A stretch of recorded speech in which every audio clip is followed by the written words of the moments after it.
All right. Hello, everyone, and welcome to our presentation today. My name is Bill Soroka. I'm the founder of NotaryCoach.com and author of the Amazon bestselling book, Sign and Thrive, How to Make Six Figures as a Mobile Notary and Loan Signing Agent. I'm excited to bring today's presentation to you today, and I'm doing that with my incredible collaborator and co-sponsor of this event, Laura Bewer from CoachMeLaura.com. Laura, thank you so much for being here. Thanks, Bill. Good morning, everybody. I'm Laura Bewer from CoachMeLaura.com, as well as the founder of Notary Symposium. And I coach notaries through masterclasses to improve their skill, their efficiency, and confidence and competence. And I am excited to be here today. I've had personal experience with the PPP program, which is why I said yes to being involved with sharing this with you. So Bill, do you want me to share first, or are we going to first introduce our guests? Yeah, well, I think I'll let you share a little bit about this first, guys. What we're talking about here is the Paycheck Protection Program, the PPP. There's a lot of confusion about this particular program, especially when it comes to notaries who are typically independent contractors and how or whether or not we qualify and how we would go about it. When Renae reached out to me, I learned in just maybe a 10-minute, 50, I think we went over a little later. It was like a 15-minute conversation, more than I knew about the program since its inception. And then when I heard that Laura has some personal experience with this, I knew that we had to share this. And we've got two amazing guests I'm going to introduce you to that have really saw an opportunity to help others here and stepped into it. So Laura, tell us a little bit about your experience, and then we'll bring up Renae and Leslie. Absolutely. As back when it rolled out, and this was like April last year, they said that independent contractors could apply, but it wasn't really clear. And so they said, just go to your own bank where you do your business banking. And that's what I did. I happened to use Wells Fargo at the time. And so that's where I went. And it turned out that all I had to do was fill out a calculation form. Of course, then it's not as generous as it is now because it was on the net of my tax return. And as independent contractors, we write off everything. I may take in six figures, but I don't get taxed on six figures, that's for sure. So it wasn't a very big check that I got, but I got it, and it did help me out a little bit at that time when we had that like first shutdown back in March of 2020. And so that was it. I would say from the time I applied, within a week or so, I was approved. And right after I was approved, the money hit my bank account. It was really that fast. And then the forgiveness part, which didn't start happening until I think like December into January. And I had to do it twice because my husband's a contractor. He's a general contractor, independent. And of course, he was looking for more money. His has already been forgiven. His is through Bank of America. Again, simple format, figured it out, not difficult at all. We're required to have the documents that support what we claim, but I didn't have to turn anything in. I just had to agree. I had it available if it was asked. His loan has now been forgiven already. It was forgiven in January. I'm waiting on my Wells Fargo. They're like in process because they have to go back through the small business SBA Administration. Yeah, administration to approve the forgiveness. And if your loan is less than $150,000, you get to do the simplified stuff. So I'm going to tell you, it wasn't difficult. I did get money. It was helpful. There is a second draw. They're going to talk about that. There are some qualifications. The first one, there were no qualifications for me. This one, there are. So I personally won't meet the second one because you have to demonstrate a loss in one of your quarters.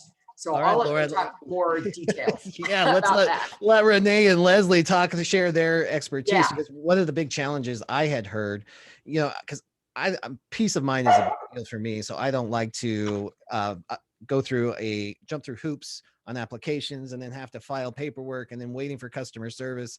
I had heard all these kind of nightmare stories. And I think Renae and Leslie have found an awesome streamlined approach, even through their partners, to help out with that kind of stuff. So we're going to introduce Renae Dentman and Leslie Dawson. Now, Renae is a fellow serial entrepreneur, and she's also the owner of the California Notary Agency. Renae, thank you so much for being here. And Leslie is the owner and broker over at A Plus Development Group. And Renae, I'll bring you up first, and maybe you know Leslie really well. You can introduce Leslie and show us your presentation. Yes. Hi, you guys. Thank you for the space. I welcome the opportunity to share what we have to offer for our notary community. I appreciate you and Laura bringing us where we can provide that opportunity for everyone. As he said, my name is Renae Dentman, Hey, and I Renae, am. Renae, I want to interrupt you. I'm so sorry. We can barely hear you. Okay, can you hear me now? Yeah, a lot clearer. Okay, excellent. So thank you so much for the space. And my name is Renae Dentman. I am the founder of California Notary Agency. And I do this with my fellow partner, Miss Dawson. And she is amazing. She is really developed in real estate and she knows the ins and outs. So I'll give her the opportunity to speak about a little bit of our background. My experience, I'm a corporate accountant, right? So I spent several years in accounting and I now am the accountant for my own several businesses. And her specialty, I'll give her the floor. Miss Dawson? Hello, everyone. I'm so glad to be with you all today, just to share the knowledge that we have. My name is Leslie Dawson. As Bill and Renee mentioned, I am a licensed real estate broker in North and South Carolina, but I am also a loan signing agent, just like the rest of you as well. And when we saw this opportunity to be able to help, we said we have to help everybody else, all our fellow notaries out, just so that you guys don't have to go through the struggles that we went through. We have both personally applied for the PPP loan as well. I've actually applied for 3 of my different companies and been able to access funds for each of them. So we just want to be able to share the knowledge that we gained through the process with you all today. Awesome. And if And you guys have questions as you're listening, guys, Laura and I are going to be in the chat, but we're going to open this up after the presentation for live Q&A. So you'll have direct access to Leslie and Renae for any questions that you have. Leslie, I'm so glad you're here. Take it away. okay, all right, perfect. I'll go ahead and share my screen so you guys can see.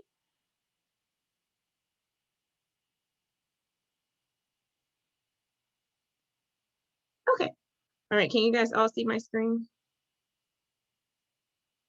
Yes, we are good to go. Okay, awesome, awesome. Okay, so of course, everybody wants to know what is the Paycheck Protection Program, PPP, right? Well, it is a program that was implemented for the pandemic, of course, because when it initially started, everyone had to shut down. All of our business had to shut down. We didn't know what we were going to do or how we were going to bring in income. So Congress figured out a way to help small business owners out because, of course, whenever we're out of work, we don't really have anything to depend on. You know, we don't have sick leave, PTO for time off. We are solely dependent on ourselves and what we can produce. So they created the PPP program and they put billions of dollars into this fund so that small businesses could have access to capital just to survive. Now, as Laura had mentioned, whenever it was first implemented, we were only able to access capital based off of our net income. Well, of course, for a lot of us, we do write off everything. So that was not going to be, the money couldn't be stretched that far, basically. In December of 2020, they put more funds into the program for small business owners. And then in February, President Biden implemented where we would go off of gross income. And we will do a demonstration later. Renae will do that part where we'll show you how you can figure out what your gross income is for your business. But it is on your Schedule C for your tax returns. It's line number 7. But what Congress said is whatever that number is, you would divide that number by 12 and multiply it by 2.5. And we'll do a simple calculation later so you can see that. But because we're going off of the gross income, Now you have more access to funds to actually be able to do something with for you and your family. So that was one of the biggest changes overall in February, that now it's definitely something that I would tell people, don't sit on the sidelines and miss out on it, because you could use it to grow your business. Some of the key things about the PPP loan, of course, everyone wants to know who's eligible.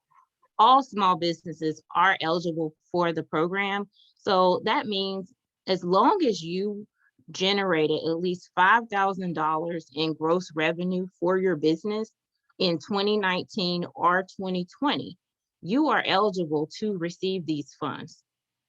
Another key requirement for that is that you were at least in operation by February 15th of 2020. So if you started in March, or if you started February 14th, that's before, you are eligible to apply for this program.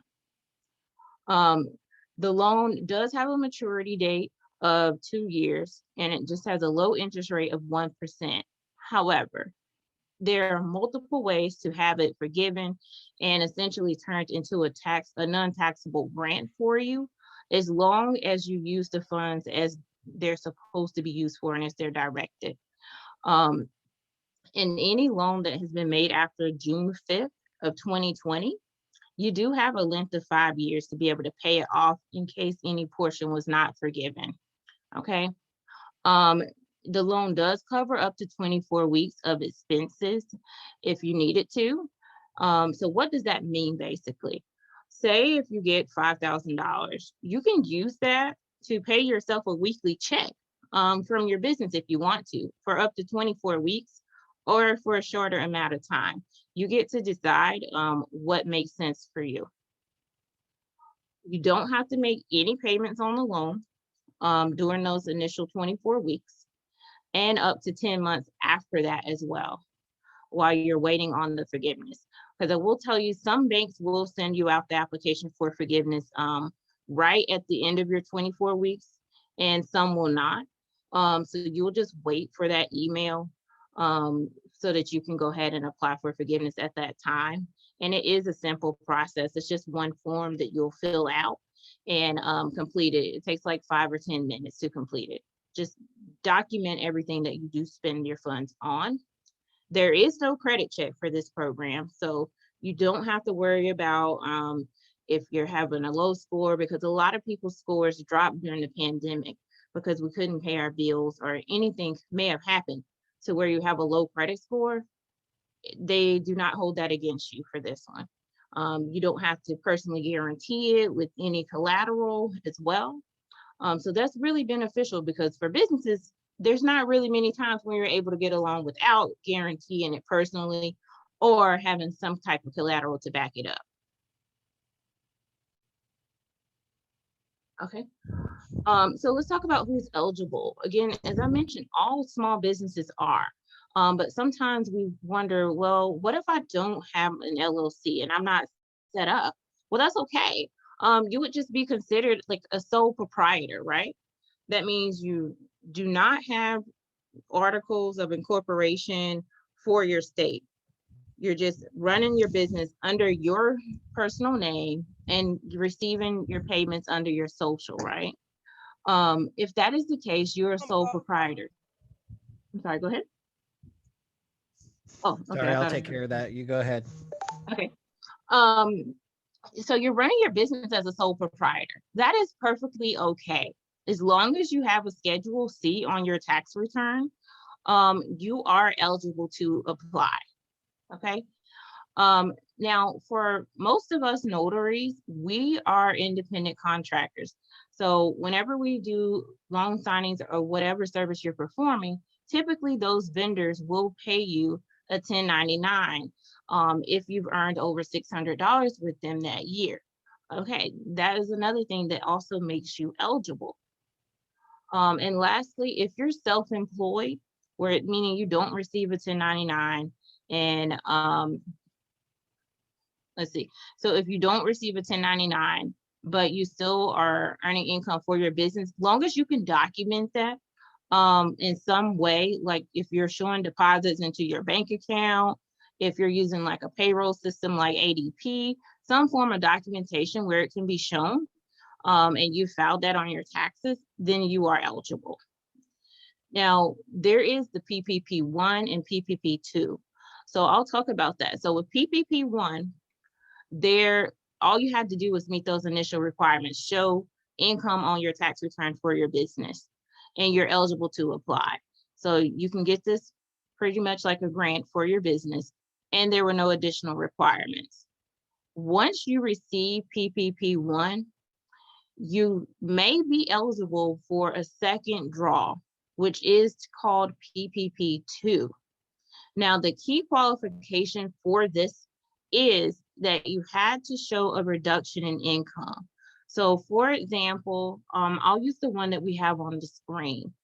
If you recorded $20,000 in revenue for the second quarter of your business in 2019, versus in 2020, that dropped to 15,000. Maybe you had to stay home with your kids because school was shut down. So if your income dropped that quarter, at least 25%, that automatically makes you eligible to apply for the loan for a second time, and you will get the same amount of funds. And it will also follow the same forgiveness process.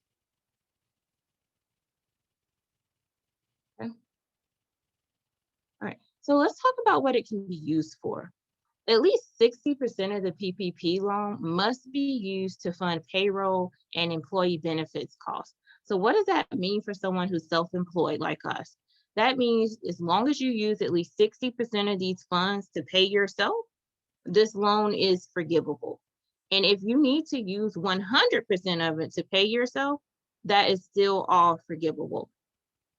But for someone who doesn't need to pay themselves 100% of the loan, you can use the other remaining 40% for expenses that most of us will have, for mortgage interest payments, your rent, utilities, any operational costs for your business. So for us notaries, that's us printing a lot. We might need new printers, paper, ink, anything like that is operational costs for our businesses, and we can use the funds for those things. Also, another good example for us is if you need to use the funds to grow your business, you can use it for that. Maybe you've been waiting and needing to take a course or a training. As long as it's something for your business, it can be used for that as well. And if you follow these guidelines, then you'll be able to have the loan forgiven.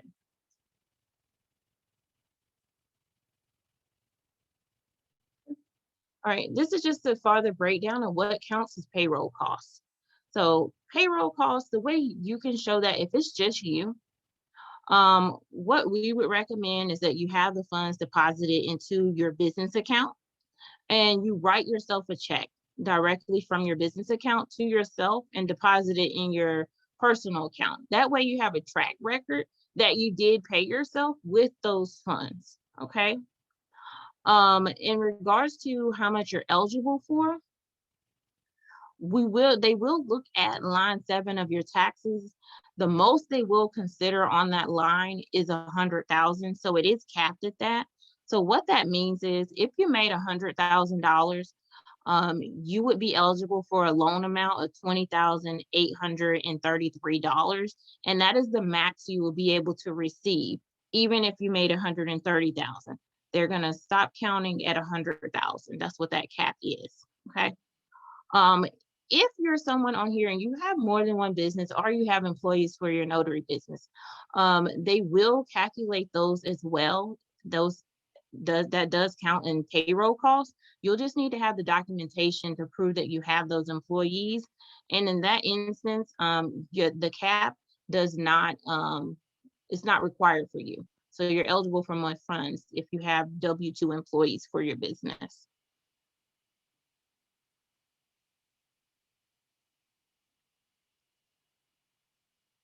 Okay, and this is just a visual of the breakdown for the 100,000.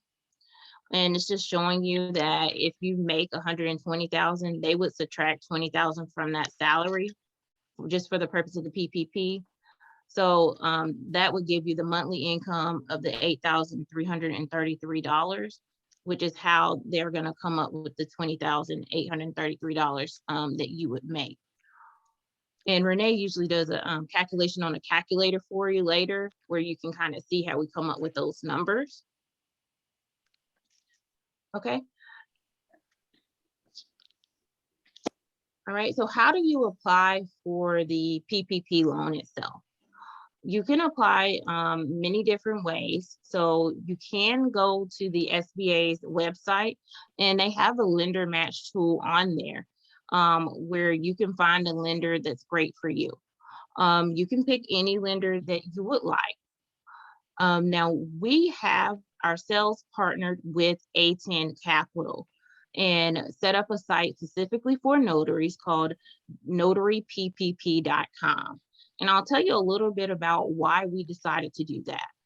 Myself personally, whenever I first applied for the PPP loan, I went through one of the larger companies that you would see online, and they had a backlog where it was taking upwards to 2 months just to process an application, and you wouldn't be able to communicate with anyone or hear anything back on your process and know where you were at.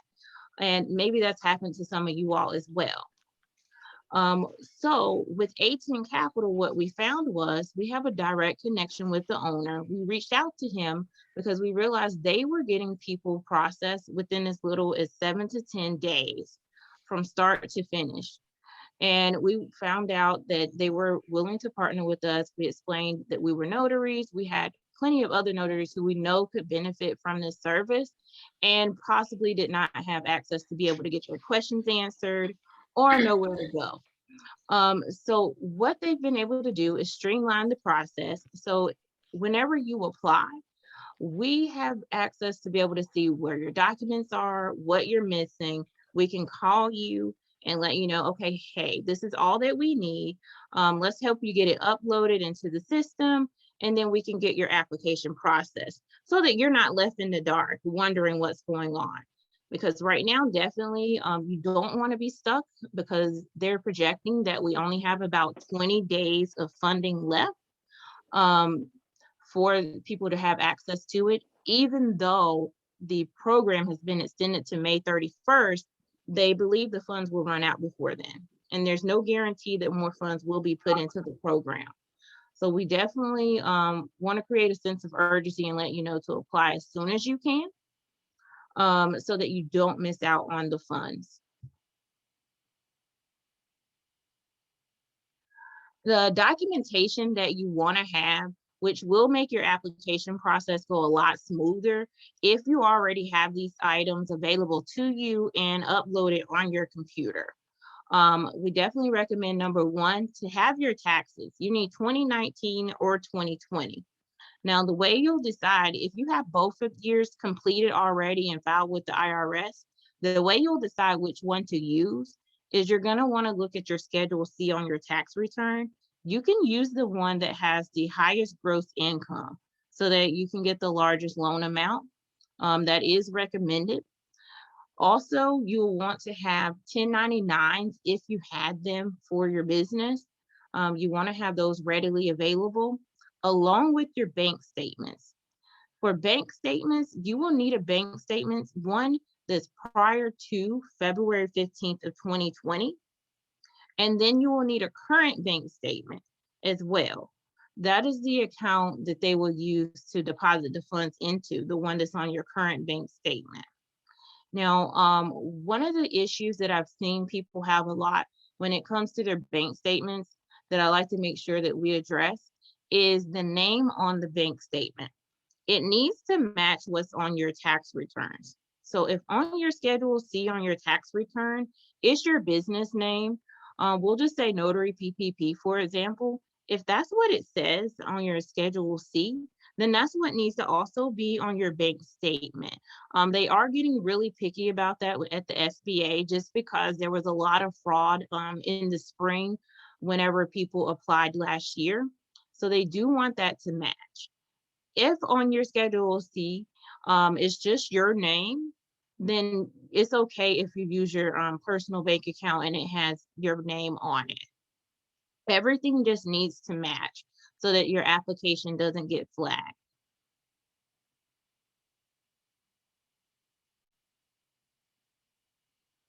Okay.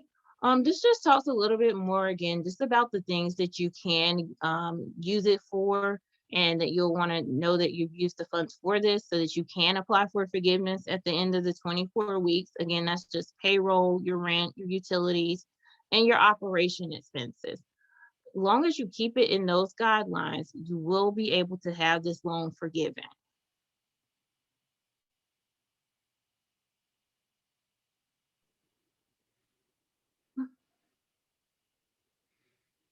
All right. So if your loan amount is under $150,000, then your forgiveness process, as we mentioned, is very simple. You would just follow this right here, where you would complete form 3508S, and that is the form that you would be sent by your lender. And most of them have, again, set it up to where it's just an application online that you will fill out. Okay. And that will be sent to you. And you see, it's a lot simpler if it's under 150. If it's over that amount, then you'll go through these processes here. But most people, does not apply to. Okay. All right. So some of the forgiveness requirements, if you do have employees, they do ask that you do not reduce your workforce and that you keep those employees on. If for any reason you get funds and you got more because you had employees and you reduce their hours, or you have to reduce your workforce and let them go, then 25% of that would not be forgivable unless you rehire them. Okay.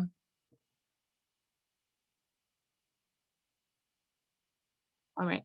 So one of the big tax benefits about this loan is it does not have an impact on your tax filing at all. Number one, because it's a loan and a grant, um, it won't count as taxable income. Okay. So it's not going to increase your tax liability. And another major benefit that they changed in December was that for us as small business owner, of course, we do write off expenses. Previous to December, if we use the loan for, like, just say our rent, operation costs for our business, we would not have been able to still deduct those items on our taxes.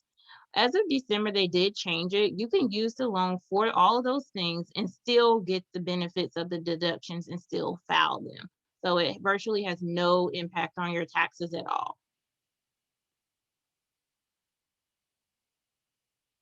Okay. And just some common questions that we do have. Again, it mainly comes just because people feel like if they're a sole proprietor, they may not be eligible for this, but you are.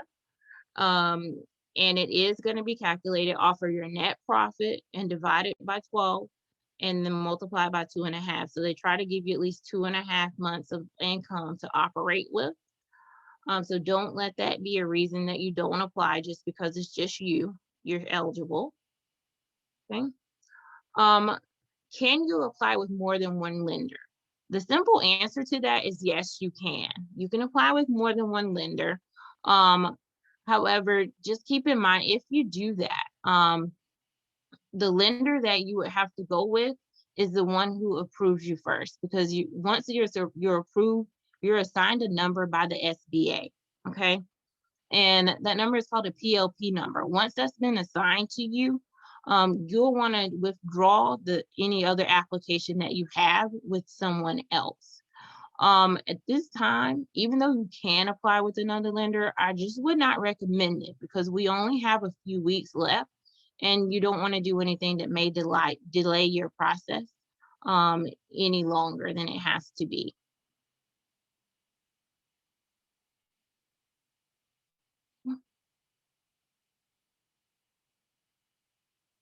That doesn't apply. Okay, we did want to just include some additional resources as well. All of these links go directly to the SBA.gov website. So if you do have any further questions, you can definitely go to that website and you'll be able to find these articles there, just to answer any additional questions that you may have. This is our contact information. If you want to be able to reach out to us after today, if you have any more questions, this is where you can do it.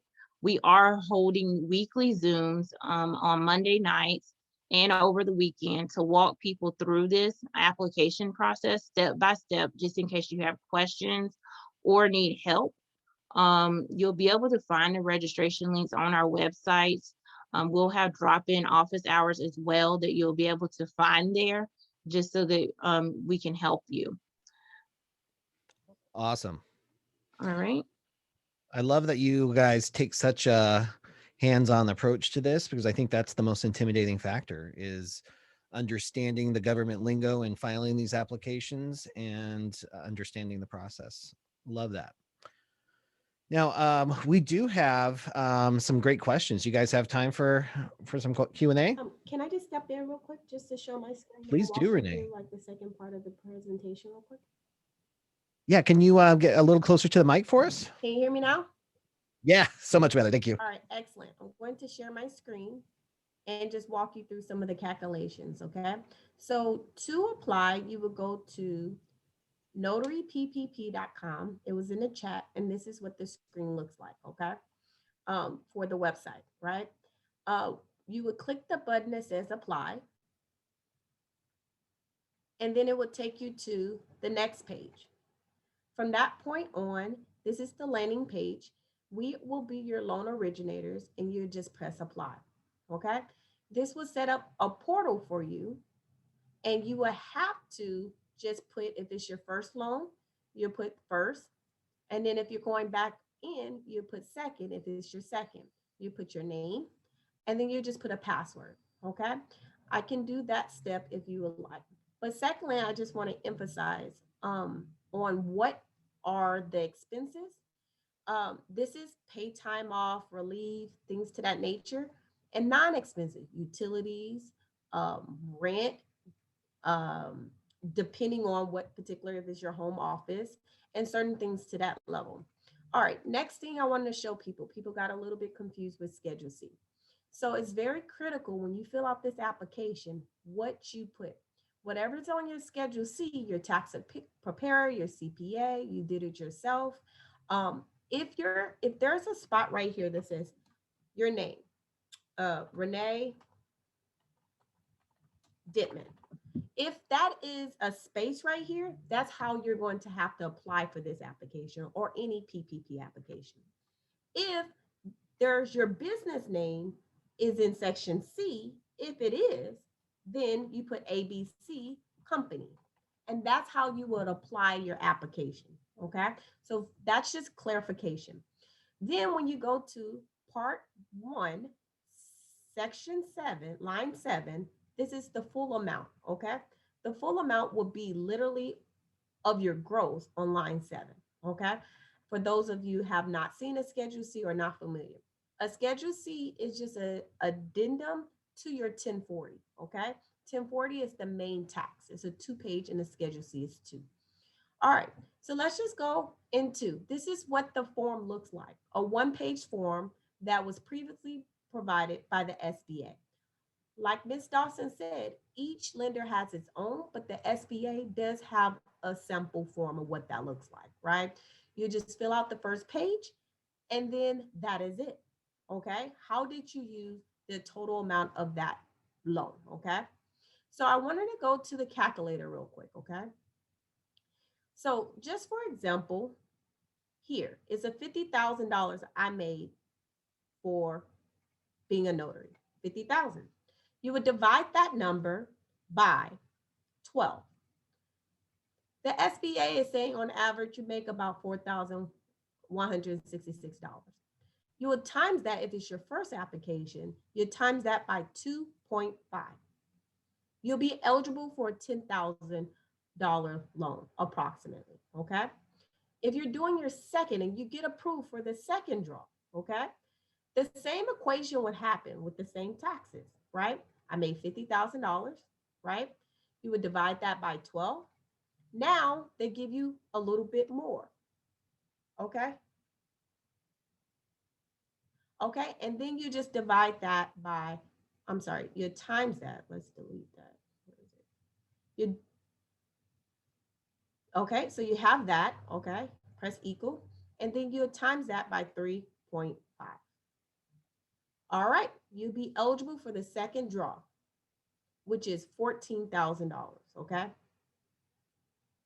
With that being said, so that's what I wanted to explain to you guys, what that was. All right, if you have any questions or you would like to set up the Zoom call where we walk through the application with you, you just go to you go to Notary PPP, you go to stay updated, and then you just register here and it'll take you to the registration page. Every day, every Monday at 5:30 p.m. Pacific Standard Time and 8:30 Eastern Standard Time. This weekend, I'm not sure if Ms. Dawson let you guys know, but we're having drop-in sessions this Saturday and on Sunday. So if that's something that you'd be interested in, just feel free to contact us through this form. You can have the, thank you so much, and we'll open it up to questions and I'll give the access back to Bill. Awesome. That was so great. Thank you both for delivering clear and concise information. I think that adds a lot of clarity to what this program is. And I love that you guys take such a hands-on approach. We do have some amazing, really good questions. So I'm just going to dive right in there. I did my best to kind of copy and paste these. The first question I really want to address, because I think it's been asked 3 or 4 times, is if somebody started their business in June of 2020 or September of 2020 or anytime after, what was it, February 13th, 2020, does this program work for them?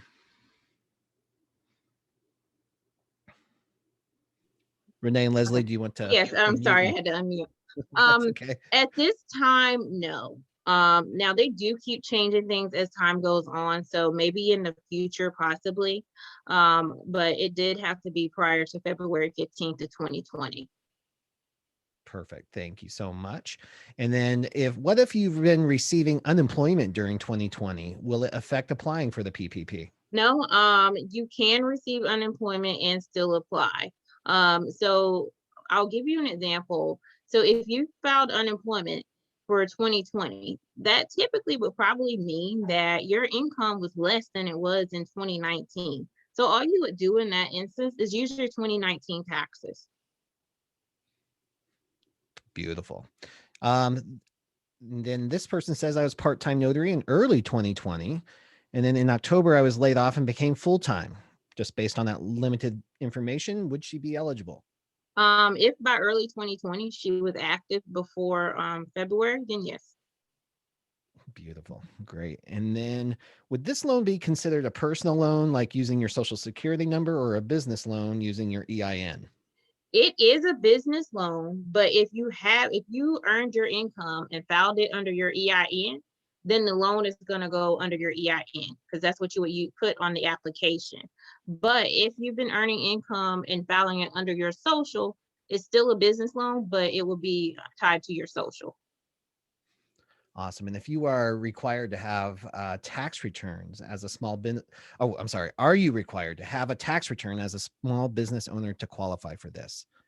Now you are, back when it was first released, no, because they had delayed they had gave an extension for 2019 taxes to be filed. But now since that extension has passed, you do have to at least have your 2019 taxes to apply. I thought this was an interesting question. Mhm. What if you're an LLC and you don't have a Schedule C? The only way when it comes to an LLC, so the only way being an LLC and not having tax return is, one, if you don't make income, right? Two, if you do make income, automatically the IRS treats you as a sole proprietor. It's a single member LLC. So that comes with a Schedule C automatically. The only way around that is opting out and electing to be treated as a corporation. And the only way that you can do that is by March the 1st of every year to tell the IRS what status you want. And that's now a 1120S as an S corporation or 1120 as a C corporation. So you have to have a Schedule C when it comes to just a single member LLC. Awesome. Thank you for that. And then we had another interesting question. I think a lot of people are in this position in our community. What if you don't file taxes because you are on Social Security and you don't need to file taxes? Unfortunately, you would not be eligible to apply because the taxes are required at this time. All right.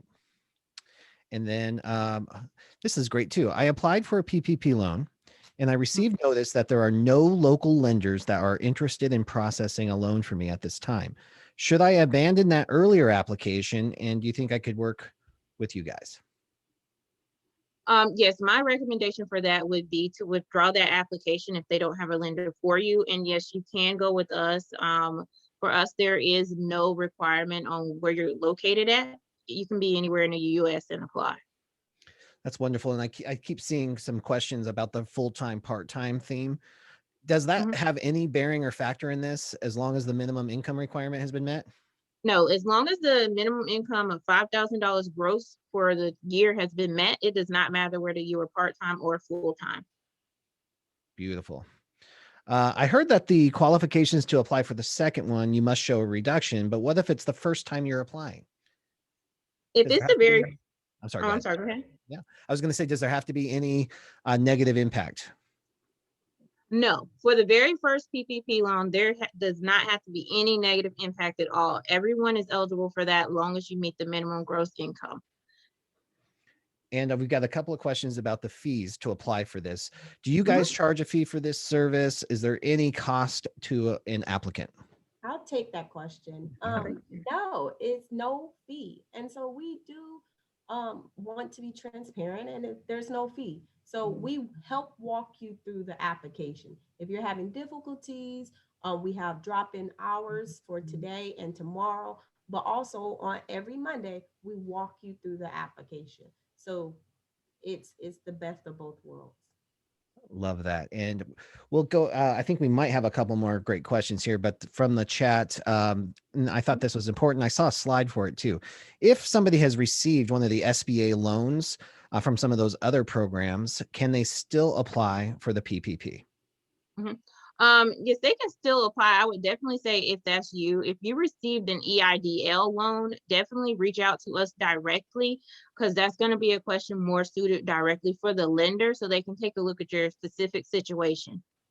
Ah, great. And then Gisela just asked that very question in the chat. That was excellent. All right. I think, and guys, they, Renae and Leslie have made themselves so available to you with the contact information, the follow-up email, the registration for the weekly calls and the drop-in calls. So for some of these very specific questions, I think we could definitely take that offline. Leslie, Renae, you think that's okay? They can reach out to you directly? Yes, absolutely. This has been awesome. Laura, any follow-up questions? One question I saw was, is there either your slides or PDF, or is this incorporated into the website where they can go back and look visually at your points? We can provide it to Bill if he's okay with sending it out, then you guys are absolutely welcome to the presentation. Happy to do so. I can send that out with the replay email later on today, and we'll put a link to it in the YouTube show notes as well. All right. Well, we'll go ahead and wrap it up here. I want to be respectful of your time. I'm so grateful, Renae, that you reached out and brought this to our community. And Leslie, thank you so much for your expertise and presentation today. This is very exciting. And I think it's based on the feedback so far, it's been very, very helpful. And I'm sure it's going to help a lot of people out today. And then Laura, of course, thank you so much for jumping in and tag teaming this with me. I love hanging out with you as well. Thank you guys so much. Enjoy the rest of your weekend. All right. Thank you. Thank you, everyone. Thank you, everyone. Have a good one.